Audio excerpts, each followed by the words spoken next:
Hello students. Last video में हमने capacitance के बारे में पढ़ा था। हमने देखा था कि किसी भी बॉडी को अगर चार्ज दिया जाता है तो उसका पोटेंशियल की वैल्यू इंक्रीज होती जाती है।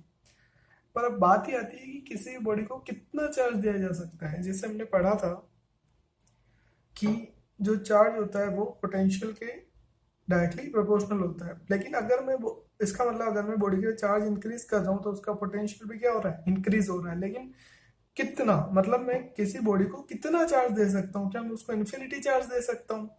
तो इससे यहाँ पे क्वेश्चन आता है किसी बॉडी को कितना चार्ज दिया जा सकता है। उसके लिए अपन यहाँ समझ रहे हैं कि limitation of charging a conductor, मतलब किसी भी कंडक्टर को मतलब चार्ज करने की कितनी लिमिट होती है। इसके लिए फॉर एग्जांपल अपन एक कंडक्टर ले रहे हैं, ठीक है, उसको मैंने चार्ज दिया तो वो उसकी सरफेस के ऊपर आ गया। अपने ऑलरेडी पढ़ चुके हैं कि किसी भी कंडक्टर को अगर चार्ज दिया जाता है तो वो उसकी सरफेस के ऊपर आ जाता है। फॉर एग्जाम्पल मैं इसको पॉजिटिव चार्ज दे रहा हूँ। अब जैसे जैसे मैं इसको पॉजिटिव चार्ज दिए जा रहा हूँ तो वो उसकी सरफेस पे आ जा रहा है, और मैं उसको चार्ज दिए जा रहा हूँ और उसकी सरफेस पे आ जा रहा है। इक्वल डिस्टेंस आपस में चार्ज आपस में मेंटेन किए जा रहे हैं, वो उसके सरफेस पे आ रहा है। पर होता क्या है, जैसे जैसे मैं चार्ज इंक्रीज करता जाता हूँ वैसे वैसे जो उसके आसपास सराउंडिंग में एयर है, तो एयर एयर के जो मॉलिक्यूल्स है, एटम्स है, उसके अंदर क्या है कि पॉजिटिव है, और उसका जो न्यूक्लियस है वो पॉजिटिव, और उसके ऑर्बिट के अंदर जो इलेक्ट्रॉन घूम रहे हैं वो नेगेटिव है। अपन एयर की बात कर रहे हैं, एयर के एटम्स की, एयर के मॉलिक्यूल्स की। तो जैसे जैसे मैं चार्ज क्या करता जाता हूँ, इंक्रीज करता जाता हूँ। तो जैसे अपन को पता है कि आपका जो चार्ज का फॉर्मूला होता है, इसका इलेक्ट्रिक फील्ड का फॉर्मूला क्या होता है, -dV/dr। और यहाँ से आपका इलेक्ट्रिक फील्ड का जनरलाइज अपन फॉर्मूला निकाल चुके हैं चैप्टर फर्स्ट में, वो क्या होता है, KQ/R²। इस फॉर्मूले से क्या पता चलता है कि जितना ज्यादा चार्ज होगा उतना ज्यादा इलेक्ट्रिक फील्ड होगा, जितना ज्यादा चार्ज होगा उतना ज्यादा क्या होगा, इलेक्ट्रिक फील्ड। तो यहाँ पे अगर मैं चार्ज इंक्रीज करे जा रहा हूँ, अपनी बॉडी जो है, अगर मैं बॉडी में चार्ज इंक्रीज करे जा रहा हूँ तो इसका मतलब कंटिन्यू में क्या इंक्रीज करे जा रहा हूँ, इलेक्ट्रिक फील्ड। ये अपना ये जो बॉडी है अपने आसपास जो इलेक्ट्रिक फील्ड क्रिएट कर रही है, अगर मैं यहाँ पे कंटिन्यू चार्ज की इंटेंसिटी बढ़ा रहा हूँ तो जो इलेक्ट्रिक फील्ड की इंटेंसिटी होगी वो भी क्या होगी, ज्यादा होती जाएगी। अब अगर ये जो मैं पॉजिटिव चार्ज की डेंसिटी इंक्रीज कर रहा हूँ तो जो मेरा फील्ड होगा वो पॉजिटिव फील्ड होगा, ठीक है।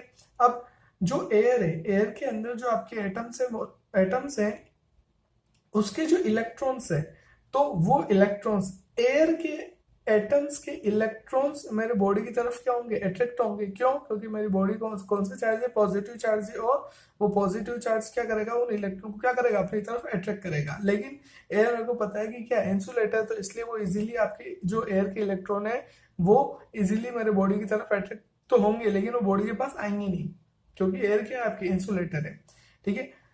तो अब अगर मैं कंटिन्यू क्या करता जाता हूँ, अपने चार्जेस की जो डेंसिटी है अगर मैं कंटिन्यू इंक्रीज करता जाता हूँ, मतलब मैं कंटिन्यू इसको क्या दे रहा हूँ, पॉजिटिव चार्ज दे रहा हूँ, कंटिन्यू पॉजिटिव चार्ज दे रहा हूँ, तो कंटिन्यू मेरा इलेक्ट्रिक फील्ड बढ़ रहा है। तो एक लिमिट ऐसी आएगी कि इलेक्ट्रिक फील्ड इतना ज्यादा हो जाएगा, इलेक्ट्रिक फील्ड मतलब इलेक्ट्रिक फोर्स इतना ज्यादा हो जाएगा कि ये जो इलेक्ट्रॉन है ये इसको क्या कर लेगा, अपनी तरफ अट्रैक्ट कर लेगा और अपनी तरफ खींच लेगा।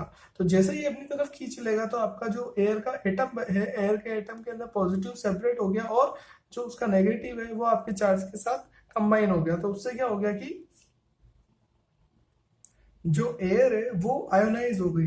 एयर का क्या हो गया, आयोनाइजेशन हो गया। क्यों? क्योंकि एयर के अंदर जो आपके इलेक्ट्रॉन थे वो आपके इलेक्ट्रिक फील्ड इतना ज्यादा हो गया कि एयर के इलेक्ट्रॉन आपके कंडक्टर के पास चले गए। तो अब होता क्या है कि जैसे एक बॉडी को आप क्या दिए जा रहे हो, पॉजिटिव चार्ज दिए जा रहे हो, जैसे आपने बॉडी को पॉजिटिव चार्ज दिया, इसका इलेक्ट्रिक फील्ड ज्यादा हुआ, इसका इलेक्ट्रिक फील्ड ज्यादा हुआ, इसने एयर से एक इलेक्ट्रॉन अपनी तरफ कंबाइन कर लिया, तो एयर का जो एटम है उसका पॉजिटिव सेपरेट हो गया। तो आपने पॉजिटिव इसको दिया और पॉजिटिव यहाँ पे सेपरेट हो गया, क्योंकि जैसे आपने एक पॉजिटिव दिया इसको और दूसरा जो एटम था एयर का उसका इलेक्ट्रॉन आ गया, तो दूसरा पॉजिटिव सेपरेट हो गया। तो इससे पता ही क्या चलता है कि जैसे जैसे आप पॉजिटिव इसको चार्ज दिए जा रहे हो वैसे वैसे इससे एक एक इलेक्ट्रॉन ही कंबाइन करे जा रहे हो, और एक एक वापिस पॉजिटिव क्या होता जा रहा है, सेपरेट होता जा रहा है। इसका मतलब एक इलेक्ट्रिक फील्ड ऐसा आता है, आप कंटिन्यू चार्ज दिए जा रहे हो, इलेक्ट्रिक फील्ड बढ़ा जा रहा है। इसका मतलब एक इलेक्ट्रिक फील्ड ऐसा आता है जिसके ऊपर आपका जो मीडियम है उसका जो इंसुलेशन है वो क्या हो जाता है, ब्रेक हो जाता है। आपका यहाँ पे एयर थी, एयर क्या होती है, इंसुलेटेड होती है, तो एयर का क्या हो गया कि इंसुलेशन क्या हो गया, ब्रेक हो गया, और उसने क्या स्टार्ट कर दिया, कंडक्टिंग स्टार्ट कर दिया। तो वो जो इलेक्ट्रिक फील्ड होता है जिसपे इंसुलेशन क्या हो जाता है, मीडियम का ब्रेक हो जाता है, उसको अपन बोलते हैं डाई इलेक्ट्रिक स्ट्रेंथ। उस इलेक्ट्रिक फील्ड को अपन बोलते हैं डाई इलेक्ट्रिक स्ट्रेंथ।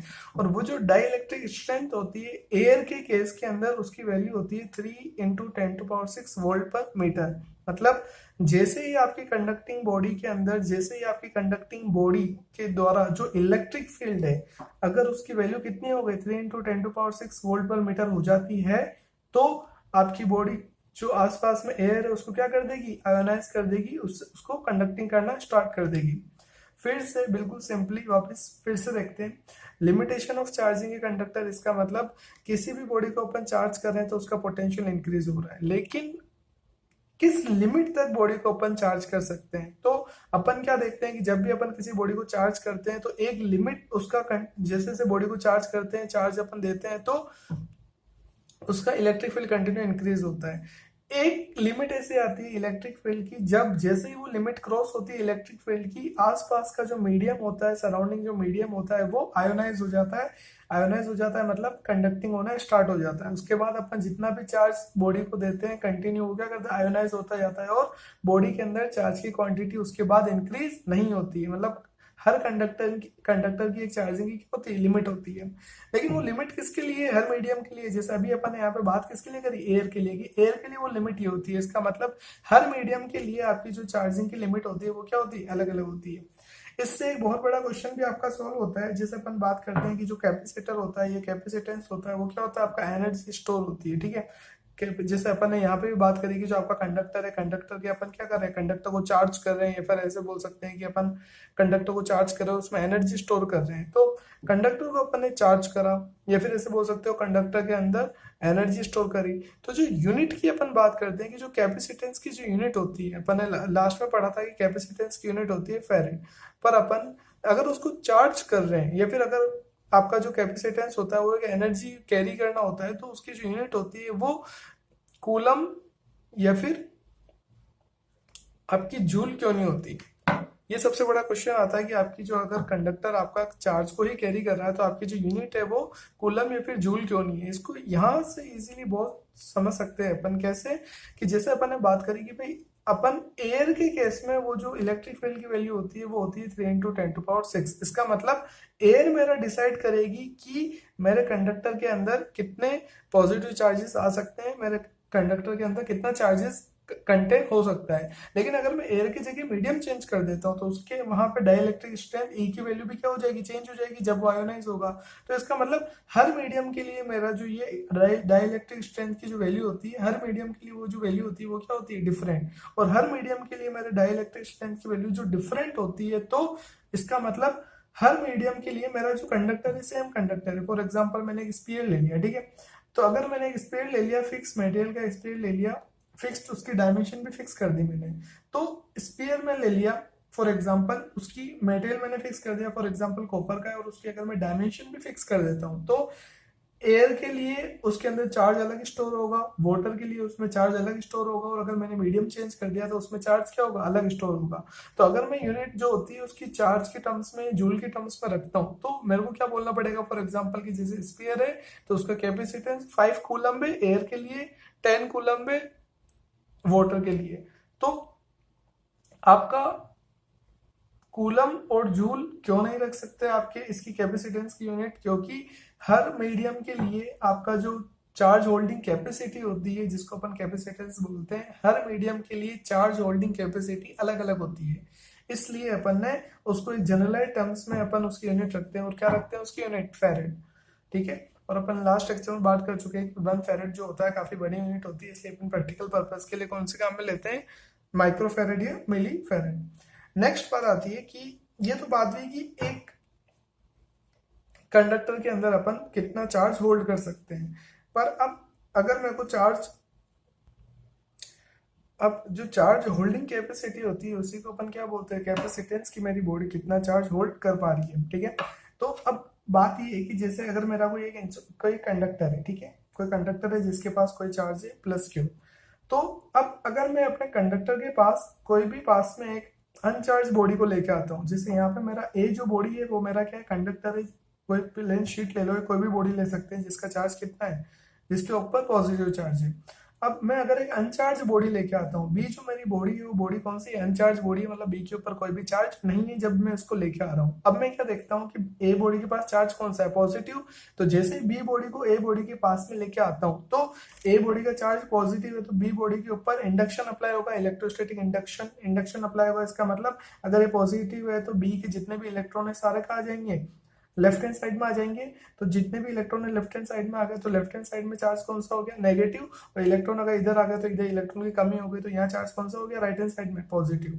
तो मैं क्या देखता हूँ, लेफ्ट हैंड साइड में positive, sorry left hand side में नेगेटिव और राइट हैंड साइड में पॉजिटिव। किसके ऊपर, एक अनचार्ज बॉडी लाए थे उसके ऊपर। ये जो फिनोमेना है इसको अपन क्या बोलते हैं, इलेक्ट्रोस्टैटिक इंडक्शन। अपन ऑलरेडी पढ़ चुके हैं चैप्टर फर्स्ट में। तो जब मैं ऐसा करता हूँ तो मैं क्या देखता हूँ कि जो मेरी ए बॉडी है उसका मेरा जो कैपेसिटेंस होता है, नहीं उसका जो पोटेंशियल होता है, उसका पोटेंशियल क्या होता है, डिक्रीज हो जाता है। कैसे डिक्रीज हो जाता है, इस नेगेटिव चार्ज की वजह से, और इस पॉजिटिव चार्ज की वजह से क्या होता है, इंक्रीज होता है। ठीक है, तो नेगेटिव चार्ज की वजह से डिक्रीज होता है कैपेसिटेंस, और पॉजिटिव चार्ज की वजह से क्या होता है, इंक्रीज। लेकिन ज्यादा क्या होता है, ज्यादा अपन बात करते हैं डिस्टेंस की। आपका जो नेगेटिव चार्ज है ए बॉडी से जो बी बॉडी का नेगेटिव चार्ज है वो क्या है, पास में। पास में तो ज्यादा इफेक्ट किसका होगा, नेगेटिव चार्ज का। इसका मतलब जो पोटेंशियल होगा वो क्या होगा, आपका डिक्रीज होगा, क्योंकि नेगेटिव है तो इसलिए वो आपका पोटेंशियल क्या करेगा, डिक्रीज करेगा। और पोटेंशियल अगर वो डिक्रीज करेगा, तो अगर पोटेंशियल डिक्रीज हो रहा है तो कैपेसिटेंस क्या होगा, इंक्रीज। फिर से अगर मैं एक चार्ज बॉडी के पास में एक अनचार्ज बॉडी को लेके आता हूँ तो इंडक्शन की वजह से उसमें चार्ज जनरेट होता है, और जो मेरा नेगेटिव चार्ज है वो पॉजिटिव चार्ज की कंपेरेटिव में ज्यादा पास में ए बॉडी से, इसलिए वो ए बॉडी का पोटेंशियल क्या करेगा, डिक्रीज करेगा, नेगेटिव चार्ज है इसलिए। और अगर उसका पोटेंशियल डिक्रीज होगा तो कैपेसिटेंस क्या होगा, इंक्रीज। कैपेसिटेंस इंक्रीज होगा, कैपेसिटेंस क्या होता है, चार्ज होल्डिंग कैपेसिटी। और अगर चार्ज होल्डिंग कैपेसिटी किसी कंडक्टर की इंक्रीज हो रही है तो वो तो बहुत अच्छी बात है कि चार्ज होल्डिंग कैपेसिटी हमेशा क्या होनी चाहिए, ज्यादा होनी चाहिए। तो चार्ज होल्डिंग कैपेसिटी मेरी क्या हो गई, ज्यादा हो गई, तो मैंने क्या करा, अपने कंडक्टर का कैपेसिटेंस इंक्रीज कर दिया, मेरे कंडक्टर का कैपेसिटेंस इंक्रीज हो गया। पर अपन क्या देखते हैं कि पोटेंशियल डिक्रीज हो रहा है तो चार्ज होल्डिंग कैपेसिटी या फिर कैपेसिटेंस इंक्रीज हो रहा है। अगर मेरा ये जो बी कंडक्टर है, ये जो आपकी प्लेट है, इसको अगर मैं अर्थिंग कर देता हूँ, ये जो बॉडी है अगर मैं इसकी अर्थिंग कर देता हूँ बी साइड की, तो मैं क्या देखता हूँ कि ये जितने भी पॉजिटिव एक्सिस आपके राइट हैंड साइड में, क्या राइट हैंड साइड से मैंने बॉडी को क्या करा, अर्थिंग करी, तो मैं क्या देखता हूँ कि राइट हैंड साइड में जितने भी पॉजिटिव है किसमें चले गए, ग्राउंड में चले गए। तो अब हो क्या रहा था, फिर से ए बॉडी जो चार्ज बॉडी थी उसके पास अगर मैं बी एक अनचार्ज बॉडी को लेके आता हूँ तो उसके अंदर पोल जनरेट हो जाते हैं, लेफ्ट हैंड साइड में नेगेटिव, राइट हैंड साइड में पॉजिटिव। लेफ्ट हैंड साइड में जो नेगेटिव आपके चार्जेस हैं वो क्या करते हैं, पोटेंशियल डिक्रीज करते हैं, और राइट हैंड साइड में आपके पोटेंशियल क्या करते हैं, पॉजिटिव जो है वो पोटेंशियल को क्या करते हैं, इंक्रीज करते हैं। लेकिन मेरे को पोटेंशियल को क्या करना है, डिक्रीज करना है, तभी मेरा कैपेसिटेंस क्या होगा, इंक्रीज होगा। तो ये जो मेरा पॉजिटिव है ये मेरा पोटेंशियल इंक्रीज कर रहे हैं, क्योंकि पॉजिटिव है इसलिए पोटेंशियल इंक्रीज कर रहे हैं। तो अगर मैं इनको अर्थिंग कर देता हूँ तो सारे पोटेंशियल मेरे, ये जो सारे पॉजिटिव है कहाँ चले गए, अर्थ में चले गए। तो इससे क्या होगा कि ओनली क्या बचे, नेगेटिव बचे। इसका मतलब पूरी प्लेट के ऊपर अब क्या होगा, नेगेटिव। और नेगेटिव मेरा क्या कर रहे थे, पोटेंशियल डिक्रीज कर रहे थे। और नेगेटिव चार्जेस अगर पोटेंशियल डिक्रीज कर रहे हैं तो पोटेंशियल अब क्या हो गया, और ज्यादा डिक्रीज हो गया, क्योंकि पहले तो पॉजिटिव थे, अब तो पॉजिटिव बचे नहीं, आपने अर्थिंग कर दी। तो सारे बी प्लेट के ऊपर ओनली क्या बचा आपका, नेगेटिव। और नेगेटिव बचे, इसका मतलब वो क्या करेंगे, पोटेंशियल और ज्यादा डिक्रीज करेंगे, और ज्यादा डिक्रीज करेंगे, इसका मतलब पोटेंशियल कैपेसिटेंस मेरा क्या होगा, और ज्यादा इंक्रीज होगा। तो ये मैंने क्या करा यहाँ पे अभी कि एक बॉडी का मैंने पोटेंशियल बहुत ज्यादा डिक्रीज हो गया, क्योंकि मैंने उसकी अर्थिंग कर दी, उस वजह से मेरा जो बॉडी है उसका कैपेसिटेंस क्या हो गया, बहुत ज्यादा इंक्रीज हो गया। फिर से बिल्कुल शॉर्ट में, जब भी किसी एक चार्ज बॉडी के पास में एक अनचार्ज बॉडी को लाया जाता है तो उसमें पोल जनरेट होते हैं इलेक्ट्रोस्टैटिक इंडक्शन की वजह से। अगर मैं उस बॉडी की अर्थिंग कर दूं तो उसमें ओनली नेगेटिव चार्ज बचते हैं।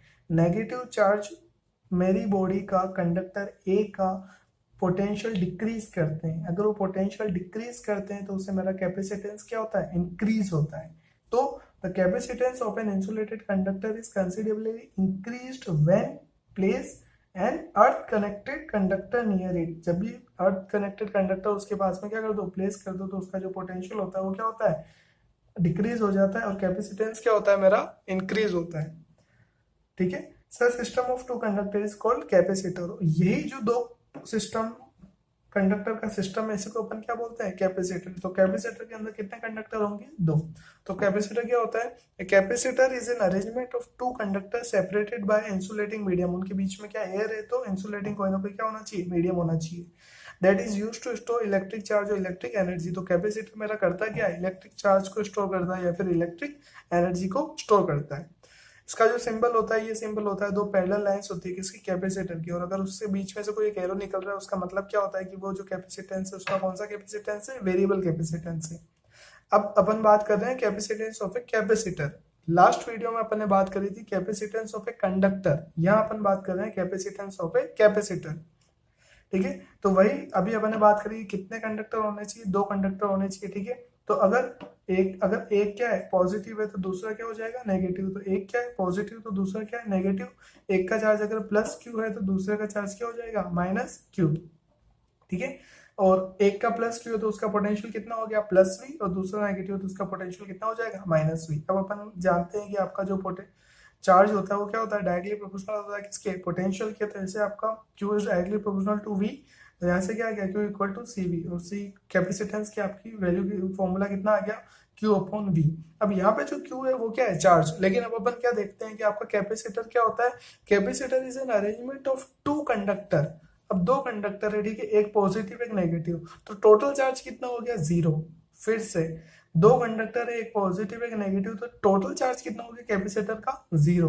तो यहाँ पे जो फॉर्मूला आता है C equal to Q upon V, इसमें जो Q है वो टोटल चार्ज नहीं है, वो क्या है चार्ज ऑन ईदर कंडक्टर। या फिर अपन ऐसे बोल सकते हैं कि फर्स्ट कंडक्टर का जो चार्ज है वही क्या होता है आपके कैपेसिटर का चार्ज। तो फिर से C equal to Q upon V, जब अपन कैपेसिटर की बात करते हैं तो Q होता है वो नेट चार्ज नहीं होता है, वो आपका एक प्लेट का चार्ज होता है। ठीक है, या फिर ठीक है। Next divide by potential difference between two conductor. इन दोनों के बीच का जो पोटेंशियल डिफरेंस है डिवाइड बाय उससे। तो सी कैपेसिटेंस ऑफ कंडक्टर क्या हो गया, चार्ज दोनों में से एक प्लेट का चार्ज, जनरली पॉजिटिव लेते हैं अपन, फर्स्ट प्लेट की बात करते हैं, डिवाइड बाय उन दोनों प्लेट के बीच का डिफरेंस। अब अपन ने डिपेंडेंस की लास्ट वीडियो में भी बात करी थी, मैं फिर यहाँ पे आपको बहुत ज्यादा अच्छे से क्लियर करना चाह रहा हूँ कि आपका जैसे अपन ने 10th क्लास में पढ़ा था रेजिस्टेंस। रेजिस्टेंस क्या होता है, पोटेंशियल डिफरेंस अपॉन करंट। लेकिन आपका जो रेजिस्टेंस होता है वो न तो पोटेंशियल डिफरेंस पे डिपेंड करता है, वो न करंट के ऊपर डिपेंड करता है। फिर से रेजिस्टेंस न तो पोटेंशियल डिफरेंस पे डिपेंड करता है ना करंट पे डिपेंड करता है। तो वो डिपेंड किस पे करता है, वो डिपेंड करता है इन फैक्टर्स पे कि R equal to rho L upon A. Rho क्या होता है resistivity, L length of the conductor, A as of the conductor. तो आर का फॉर्मूला क्या होता है V अपॉन आई। लेकिन इसका मतलब ये नहीं कि वो V पे डिपेंड कर रहा है वो I पे डिपेंड कर रहा है। आर आपका डिपेंड किस पे करता है, रो एल अपॉन ए। टेम्परेचर पे डिपेंड करता है लेकिन वो अलग बात है। लेकिन अभी अपन फॉर्मूले की बात कर रहे हैं तो फॉर्मूले में किस पे डिपेंड करता है, रो एल अपॉन ए। तो ऐसे ही सेम वहां पे अपन ने क्या पढ़ा था, रेजिस्टेंस रेजिस्टर। यहाँ अपन बात किसकी कर रहे हैं, कैपेसिटेंस कैपेसिटर की। देखो किसी भी सर्किट के अंदर ये दोनों होते हैं, ठीक है, तीनों होते हैं, रेजिस्टेंस रजिस्टर कैपेसिटर और इंडक्टर, जो अपन इन फ्यूचर आने वाले चैप्टर्स में पढ़ेंगे। तो अभी अपन दो पढ़ चुके हैं, एक अपन रजिस्टर्स पढ़ चुके हैं 10th क्लास में, अपन फिर पढ़ेंगे इसको 3rd चैप्टर में। और अभी अपन पढ़ रहे हैं कैपेसिटेंस कैपेसिटर। ठीक है, तो रेजिस्टेंस किस पे डिपेंड, रेजिस्टेंस का फॉर्मूला क्या था V अपॉन आई। ऐसे ही कैपेसिटेंस का फॉर्मूला क्या होता है Q अपॉन V। तो जैसे वहां पे रेजिस्टेंस पोटेंशियल डिफरेंस पे और करंट पे डिपेंड नहीं करता था, वैसे ही सेम आपका कैपेसिटेंस न तो चार्ज पे डिपेंड करता है और न पोटेंशियल डिफरेंस पे डिपेंड करता है। तो किस पे डिपेंड करता है, अपन ने एक कंडक्टर के लिए कल अपन ने लास्ट वीडियो में एक फॉर्मूला निकाला था, कितना आया था 4 पाई एप्सिलॉन नॉट आर। तो 4 पाई एप्सिलॉन नॉट क्या है, कांस्टेंट, और आर क्या है आपका डायमेंशन। तो इसका मतलब आपका ये जो है कैपेसिटेंस वो किसके ऊपर डिपेंड करता है, शेप साइज पे डिपेंड करता है, ना कि किस पे डिपेंड करता है, ना तो चार्ज पे डिपेंड करता है, ना पोटेंशियल डिफरेंस पे डिपेंड करता है। इजीली अपन इससे एनालॉजी से समझ सकते हैं इसको। तो सी आपका जो कैपेसिटेंस होता है किस पे डिपेंड करता है, डायमेंशन पे, शेप और साइज पे, किसकी, कंडक्टर की। अब अपन टाइप्स की बात कर रहे हैं। सबसे जो अपने ओनली सिलेबस के अंदर ओनली आपका कैपेसिटर के अंदर ओनली एक टाइप है, कौन सा? Parallel plate capacitor. नाम से पता चल रहा है कि आपकी जो दो कंडक्टर है, अपन ने बात करी कि दो कंडक्टर होने चाहिए कैपेसिटर होने के लिए, जो दो कंडक्टर है वो दोनों क्या होंगे? एक दूसरे के पैरेलल होंगे, प्लेट्स की फॉर्म में।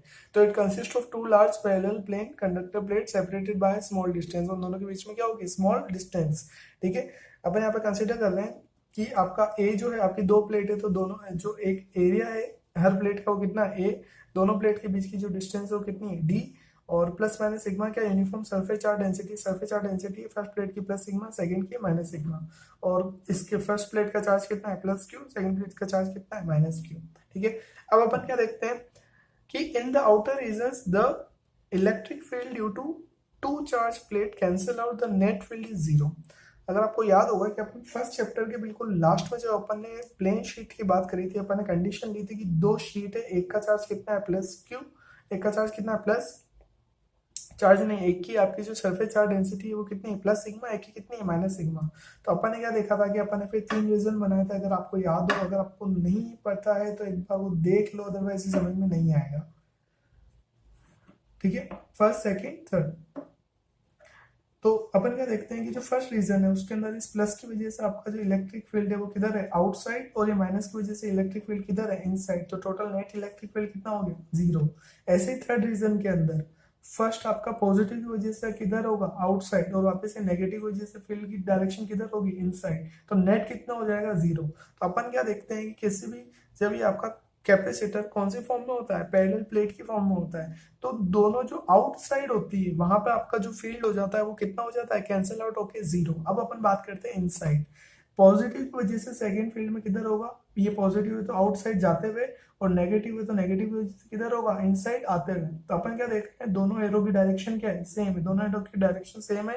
इसका मतलब आपका जो फील्ड होगा वो क्या होगा? ऐड होगा। तो जो दोनों आउटर रीजन है वहां पे इलेक्ट्रिक फील्ड कितना होगा?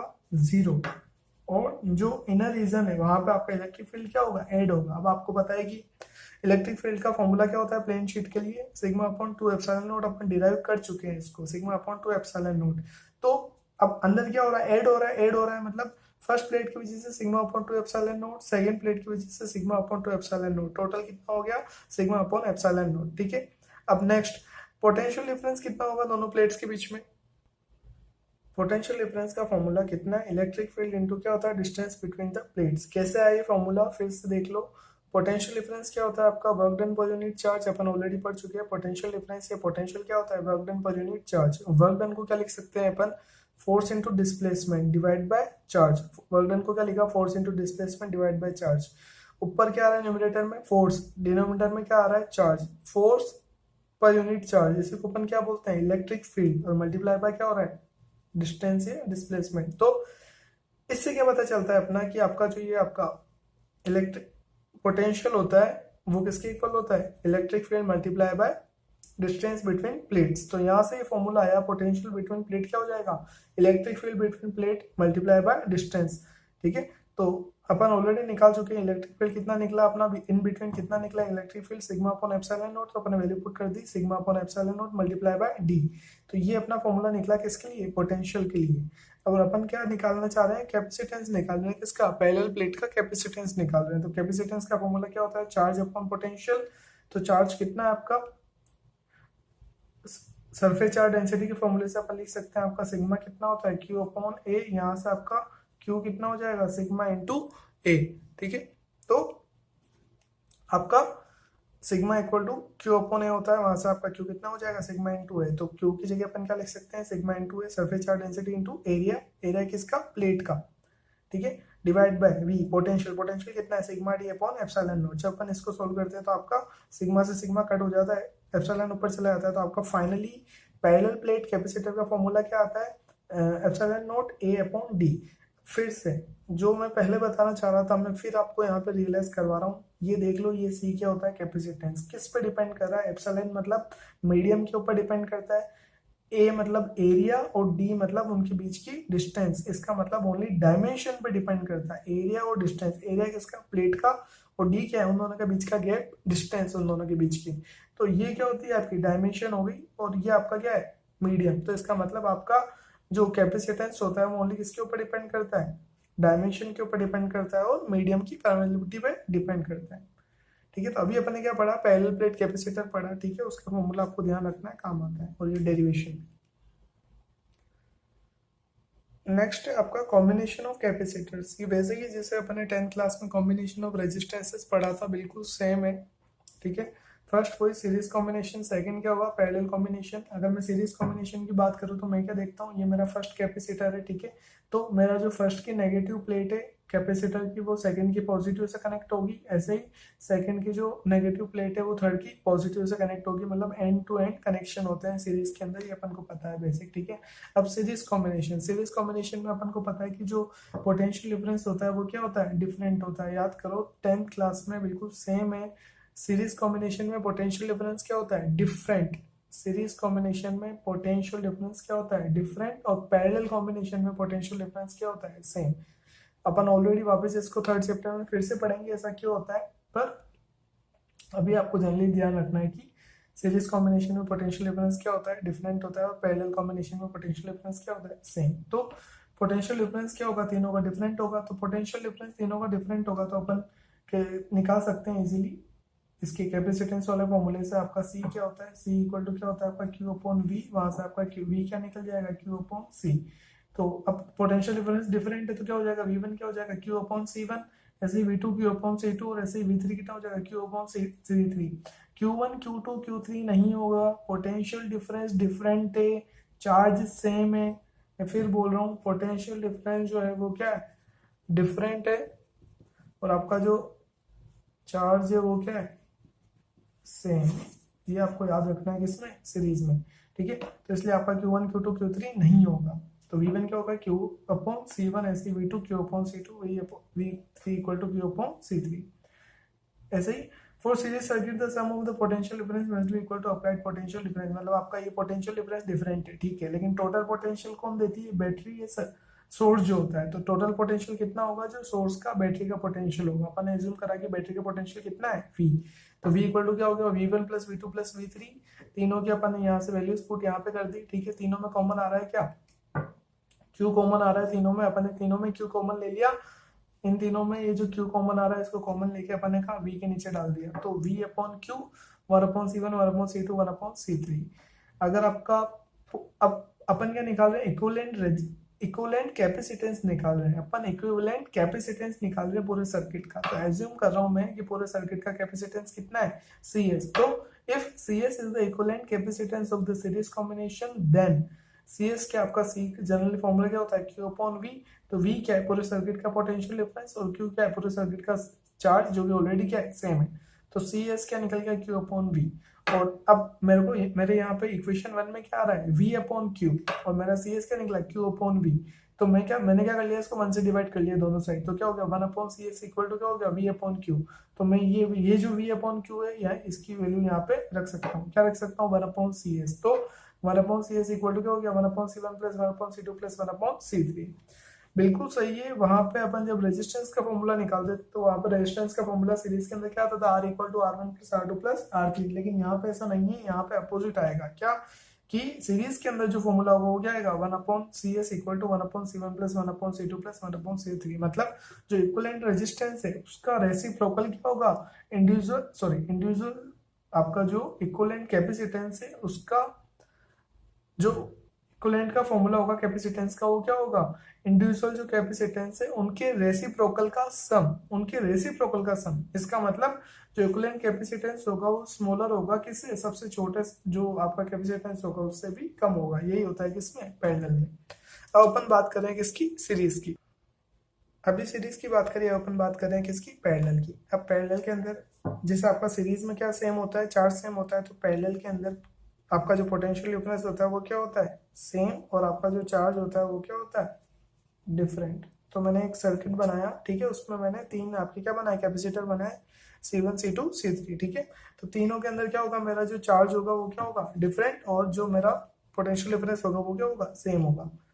तो जो चीज डिफरेंट होती है अपन उसी का ही सबमिशन करते हैं। तो यहाँ पे मेरा डिफरेंट क्या है, चार्ज। तो चार्ज का मैं सबमिशन कर रहा हूँ, तो मैंने देखा कि फर्स्ट जो मेरा है कैपेसिटर, उसके अंदर मेरा चार्ज Q1 कितना हो जाएगा, C1V। ऐसे ही सेकंड कैपेसिटर है, उसका चार्ज कितना हो जाएगा, C2V। और ऐसे ही थर्ड कैपेसिटर का चार्ज कितना हो जाएगा, Q3 इक्वल टू C3V। अब टोटल चार्ज कितना होगा, क्यू। टोटल चार्ज कितना होगा, अगर आपका पूरे सर्किट के अंदर टोटल चार्ज कितना है, क्यू, तो टोटल कितना हो जाएगा, Q1 plus Q2 plus Q3। देखो सिंपल सी चीजें इनको याद रखने की। एक आपका सीरीज और पैरेलल के अंदर एक चीज क्या होती है, चाहे रेजिस्टेंस की बात करो चाहे कैपेसिटेंस की बात करो, एक चीज क्या होती है सेम, एक चीज क्या होती है डिफरेंट। ठीक है, जो चीज डिफरेंट होती है आपको उसका सम करना होता है। ठीक है, लास्ट अभी जो अपन ने सीरीज करा था, सीरीज के अंदर आपका डिफरेंट क्या था, पोटेंशियल। तो अपन ने सबमिशन किसका करा, पोटेंशियल का। यहाँ आपका डिफरेंट क्या है, चार्ज। तो यहाँ पे आपको सबमिशन किसका करना है, चार्ज का। बस आपको इतना सा याद रखना होता है, बची कुछ डेरिवेशन अपने आप हो जाती है वैल्यूज पुट करके। तो आपका चार्ज डिफरेंट है तो चार्ज का समीशन कर दिया, Q equal to Q1 plus Q2 plus Q3। ऐसे चार्ज के अपन ने वैल्यूज रखी, इंडिविजुअल वैल्यूज अपने पास है, अपन ने वैल्यूज पुट करी। अपन ने क्या देखा, तीनों में क्या कॉमन आ रहा है, B कॉमन आ रहा है। इसको इक्वेशन नंबर 1 डाल दिया। ठीक है, अब पूरे सर्किट का जो कैपेसिटेंस है अगर वो कितना है, CP, तो CP की वैल्यू कितनी हो जाएगी, यहाँ से आपकी चार्ज की वैल्यू कितनी हो जाएगी, Q। अगर जो आप Q की बात कर रहे हो, चार्ज कितना हो जाएगा आपका, C कितना होता है, Q अपॉन V। अब डिफरेंट क्या है, Q डिफरेंट है, तो Q की वैल्यू क्या हो जाएगी यहाँ से, CV। और पूरे सर्किट का अगर C निकालेंगे तो कितना हो जाएगा, CP, क्योंकि पैरेलल की बात है, पैरेलल सर्किट है, तो आपका Q इक्वल टू कितना हो जाएगा, CPV। तो Q इक्वल टू CPV को कहाँ पुट करेंगे, यहाँ पे। ये जो Q है आपका पूरे सर्किट का है, तो Q की जगह क्या पुट कर देंगे, CPV। तो Q की जगह क्या पुट कर दिया अपन ने, CPV। और आपका ये बिल्कुल एज इट इज लिख दिया अपन ने, कितना, C1 plus C2 plus C3 multiply by V। तो V से V कट हो गया, क्या बचा आपका, पूरे सर्किट का आपका कैपेसिटेंस कितना हो गया, CP equal to C1 plus C2 plus C3। तो ये क्या है आपका पूरे सर्किट का कैपेसिटेंस। तो पैरेलल के अंदर फॉर्मूला क्या आ रहा है, C1 plus C2 plus C3। इसका मतलब जो इक्विवेलेंट रेजिस्टेंस होगा वो सबसे जो लार्जेस्ट रेजिस्टेंस होगा उससे भी ज्यादा होगा। ठीक है, ये नोट पॉइंट्स अपन को पता है ऑलरेडी 10 में अपन पढ़ चुके हैं इस टाइप के पॉइंट्स।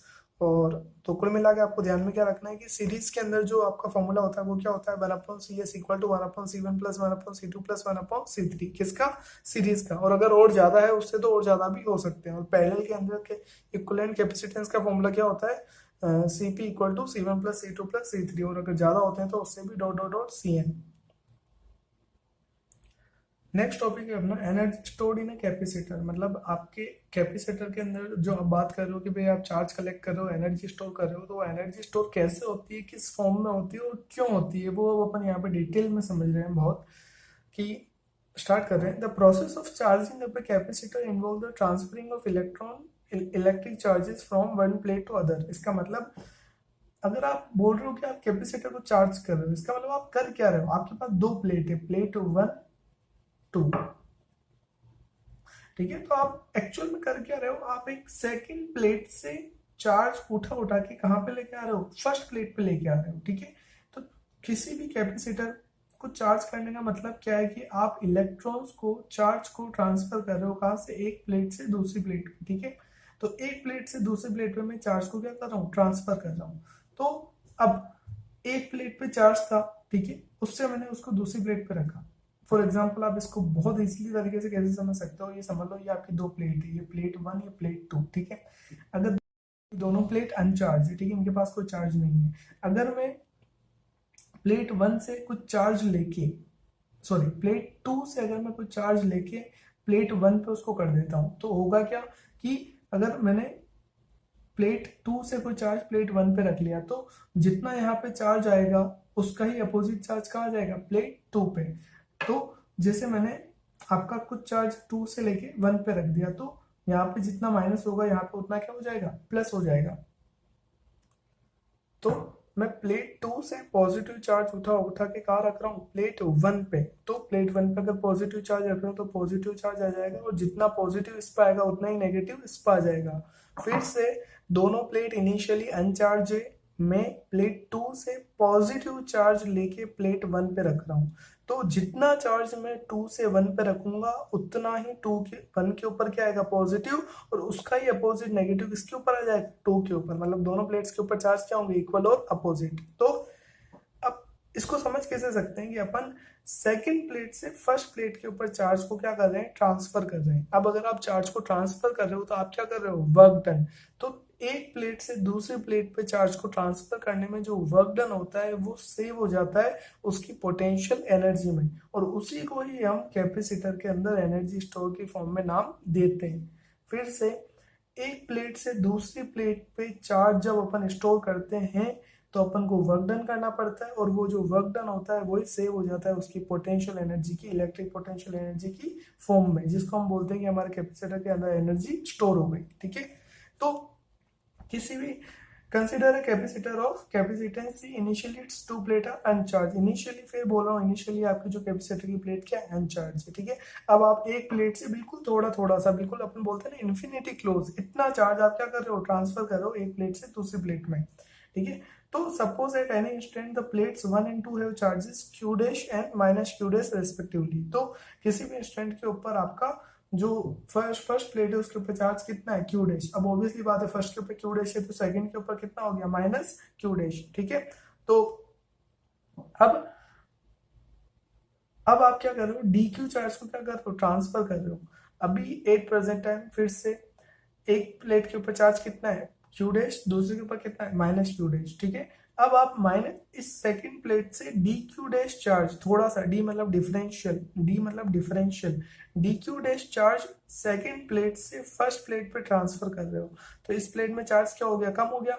क्यू डैश पहले था, माइनस क्यू डैश पहले था, उसमें से कम हो गया, कितना कम हो गया, माइनस डी क्यू डैश कम हो गया। क्यों कम हो गया, क्योंकि उस चार्ज को मैं सेकंड प्लेट से कहाँ लेके जा रहा हूँ, फर्स्ट प्लेट पे लेके जा रहा हूँ। ठीक है, तो अपन इस इंस्टेंट की बात कर रहे हैं। तो the potential difference between to plate, अपना कैपेसिटेंस वाले फॉर्मूले से पोटेंशियल डिफरेंस कितना है, अगर चार्ज कितना है क्यू डैश, तो आपका पोटेंशियल डिफरेंस कितना हो जाएगा, क्यू डैश अपॉन सी।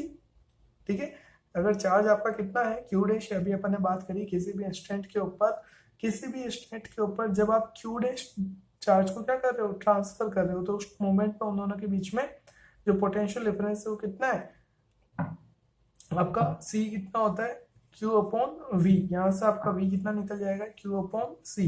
तो अगर अपना चार्ज कितना है, Q डैश है, तो अपना पोटेंशियल भी कितना हो जाएगा, V डैश। तो पोटेंशियल कितना हो जाएगा, किसी भी इंस्टेंट पे जब फर्स्ट प्लेट का चार्ज कितना है, Q डैश, और सेकंड प्लेट का चार्ज कितना है, माइनस Q डैश, कितना हो जाएगा, V dash equal to Q dash upon C। यहाँ से तो suppose now small additional charge dq dash be transferred from plate 2 to plate 1।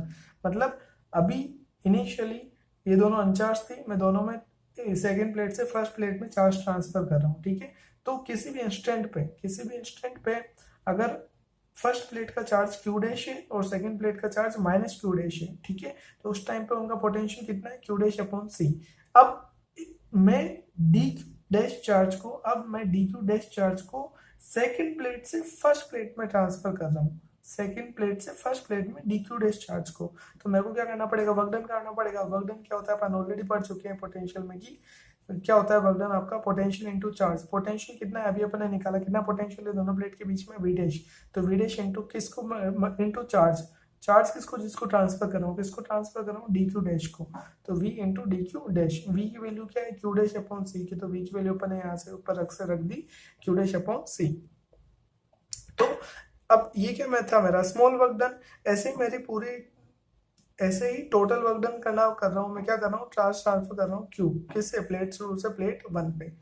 मतलब पहले इनिशियली, फिर सुन लो, इनिशियली दोनों प्लेट अनचार्ज थी, मैं धीरे धीरे सेकंड प्लेट से फर्स्ट प्लेट चार्ज ट्रांसफर कर रहा हूँ। ठीक है, इन द एंड जब मेरा टोटल चार्ज ट्रांसफर हो जाएगा कितना, क्यू। तो अगर फर्स्ट प्लेट पे क्यू है तो दूसरे पे ऑटोमेटिक कितना हो गया, माइनस क्यू। तो अगर जब मैंने पूरा चार्ज ट्रांसफर कर दिया तो पहले चार्ज कितना था, वर्क डन कर रहा हूँ, इनिशियली चार्ज कितना था, 0। अब कितना हो गया फर्स्ट प्लेट पे। मैं फिर बोल रहा हूँ, चार्ज की जब बात करते हैं कैपेसिटेंस, तो फर्स्ट प्लेट पे चार्ज की बात करते हैं। फर्स्ट प्लेट पे चार्ज कितना है, प्लस क्यू। तो लिमिट क्या लग गई, इनिशियली चार्ज कितना था, 0 से प्लस क्यू। और वर्क डन अभी अपने फॉर्मूला निकाला, क्यू डैश अपॉन सी इंटू डी क्यू डैश। तो यहाँ रख दिया। ठीक है, चेंज क्या हो रहा है, चार्ज चेंज हो रहा है। तो चार्ज चेंज हो रहा है तो उसका क्या होगा, इंटीग्रेशन।